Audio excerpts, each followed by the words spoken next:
नमस्कार मंडळी. तर आपण दरवर्षी दिवाळी निमित्ताने आपल्याकडून जेवढं होऊ शकेल तेवढं गरजू लोकांसाठी करण्याचा प्रयत्न करत असतोच.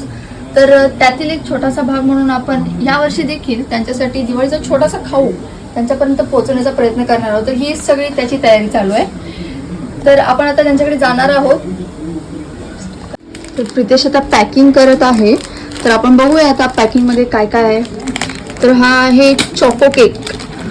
नेक्स्ट माझा हे आहे डार्क फॅन्टसी आपला चॉकलेट आपला डोरेमॉन केक डोरा केक. हे आहे आपला चिवडा. तर हे सगळं आता आम्ही घेऊन जात आहोत छोट्या मुलांसाठी आणि हे सगळं पॅक करून ठेवलेलं आहे अर्थातच. तर चला आता आपण निघालेलो आपण पार्सल जे बनवलेले ते देण्यासाठी गरजू व्यक्तींना. तर आता रात्रीच्या 12:15 वाजले आम्ही आमची एक्झिट काढलेली आहे आणि बघू आता आपण पावसामुळे आपल्याला कोणी भेटते की नाही. चलो तुम्ही पण राहा आमच्यासोबत.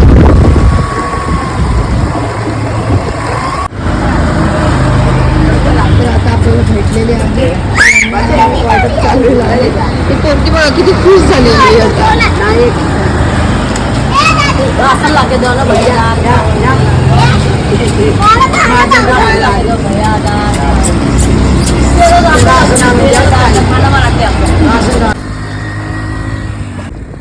तर रात्रीच्या 12 वाजलेले आहेत आणि फरमाईश आहे ज्यूस. तर आता आम्ही आमची एक्झिट काढलेली आहे आणि आम्ही आता ज्यूस प्यायला चाललेलो आहोत घाटकोपर स्टेशनला. तर इथे एक फेमस ज्यूसवाला आहे ज्याच्याकडे रात्रभर गर्दी असते. तर बघूया आपण कोणता ज्यूस घ्यायचा आता.